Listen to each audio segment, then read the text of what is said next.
நீங்கெல்லாம் இங்க காக்டெயில் சாப்பிடுறதுக்காக வந்திருக்கீங்களா? எப்படி டேஸ்ட் எப்படி இருக்கு?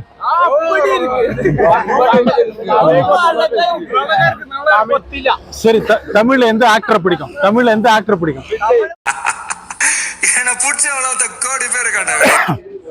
20 வருஷத்துக்கு முன்னாடி கண்ணூர்ல கால் டாக்ஸ் அப்படின்ற ஒரு இடத்துல ரொம்ப சின்னதா ஒரு கடை ஒன்று ஆரம்பிச்சாங்க, கண்ணூர் காக்டெயில். இந்த காக்டெயிலுடைய ஃபார்முலாவை சில பேர் கண்டுபிடிச்சு அது பக்கத்துலேயே இந்த மாதிரி ஒரு கடை ஒன்று போட்டாங்க. ஆனால் அங்கெல்லாம் இது சக்ஸஸே ஆகல. இந்த கண்ணூர் காக்டெயில் இவங்களுடைய அந்த ஒரு கரெக்டான அந்த டேஸ்ட் வேறு யாருக்கும் கிடைக்கல. ஸோ இந்த நிறைய பேர் வீட்டிலலாம் கூட கண்ணூர் காக்டெயில் வந்து செஞ்சு ட்ரை பண்ணியிருக்காங்க. ஆனால் இந்த கடையில் வர்ற அந்த ஒரு டேஸ்ட் வந்து எங்கேயும் வந்ததில்லை. நான் வந்து துபாய் போன போது அங்கெல்லாம் கூட அந்த பிரான்ச்சில் சாப்பிட்ருக்கேன். அங்கெல்லாம் இந்த டேஸ்ட் கிடைக்குது. இவங்களுடைய பிரான்ச்சில் கிடைக்கிற அந்த டேஸ்ட் வந்து இந்த காக்டெயில் கண்ணூர் காக்டெயில் இவங்களுடைய பிரான்ச்சில் கிடைக்கிற அந்த ஒரு டேஸ்ட் வந்து வேற எங்கேயும் கிடைக்கல. கேரளாவுக்கு யாராவது வரீங்கன்னா கேரளா கண்ணூர் ஜில்லாவில் இந்த கண்ணூர் காக்டெயிலை கண்டிப்பாக மிஸ் பண்ணாதீங்க, சாப்பிட்டு பாருங்கள்.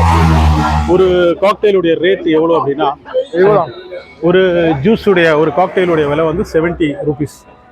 நீங்கெல்லாம் இங்கே காக்டெயில் சாப்பிட்றதுக்காக வந்திருக்கீங்களா? எப்படி டேஸ்ட் எப்படி இருக்கு?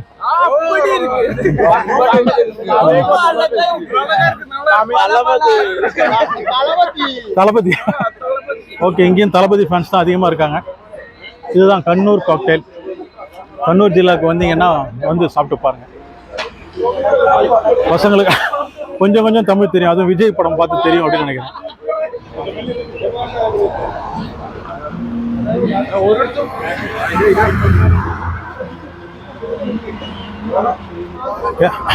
தமிழ்நாட்டில் எல்லாருக்கும் தெரியும்னு நினைக்கிறேன். 2026 எலெக்ஷனில் மலையாளிஸ், அதாவது கேரளாக்காரங்களுடைய ஓட்டு எந்த அளவுக்கு விஜய்க்கு வந்து ஹெல்ப்ஃபுல்லாக இருக்க போது, அவருடைய எலெக்ஷனுடைய அவர் ஒரு வேளை ஜெயிச்சு வராரு அப்படின்னா அதுக்கு வந்து ரொம்ப முக்கியமாக மலையாளிஸ், அவங்க கேரளாவை சேர்ந்தவங்களுடைய ஓட்டு ரொம்ப ஒரு முக்கியமான ரோல் ப்ளே பண்ணும். இங்கே யாரை கேட்டாலும் அதை தான் சொல்கிறாங்க. இங்கேயும் விஜய் ஃபேன்ஸ் தான் அதிகமாக இருக்காங்க. விஜய் தான் சீஃப் மினிஸ்டராக வரணும்னு தான் நிறைய பேர் சொல்கிறாங்க. அதை பற்றி நம்ம அடுத்த அரசியல் வீடியோவில் பார்ப்போம். அதனால் யாராவது கண்ணூர் சிட்டிக்கு வந்தாலே இந்த காக்டெயிலை வந்து சாப்பிடாமல் போகவே மாட்டாங்க. அது வந்து என்ன சொல்கிறாங்க, கண்ணூர் ஜில்லாவின் ஒரு அடையாளம் அப்படின்னு கூட சொல்லலாம். காக்டெயில் அப்படின்றது கண்ணூர் ஜில்லாவுக்கே ஒரு அடையாளமாக மாறிடுச்சு. இப்போ துபாயில் நிறைய இடத்துல இந்த காக்டெயிலுடைய பிரான்ச் இருக்குது.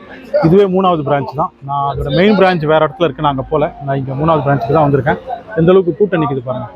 இந்த ஒரு காக்டெயிலை சாப்பிட்றதுக்குன்னே இந்த ஒரு இப்போ மணி நைட்டு வந்து கிட்டத்தட்ட 10:30 மணி ஆகுது. இருந்தும் இந்த காக்டெயிலை சாப்பிட்றதுக்கு எவ்வளோ கூட்டம் நிற்குது பாருங்கள்.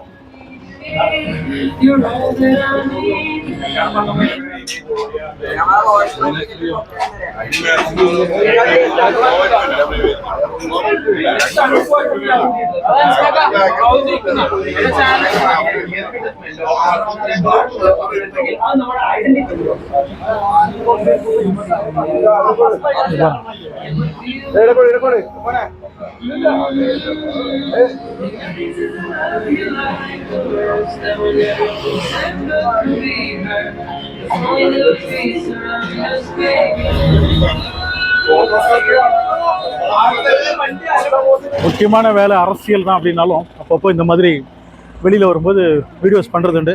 தம்பி, தமிழ் தெரியுமா? தமிழ்நாட்டில் எத்தனை வருஷம் இருக்கீங்க? நான் 3 வருஷம் இருந்தது. அங்கதான் ஸ்கூல்ல படித்தேன். அப்படியா? இப்போ தமிழ்நாட்டில் விஜய் வந்து எலெக்ஷன்ல நிற்கிற, அதாவது அரசியல் இறங்கியிருக்காருல்ல, அவர் ஜெயிப்பாரா மாட்டாரா? அப்படி நான் நினைக்கிறேன் அவர் சிம்பிளா ஜெயிக்கும். அப்படியா? ஆடியன்ஸ் அவன் ஃபேனே அவனை ஜெயிக்கும்.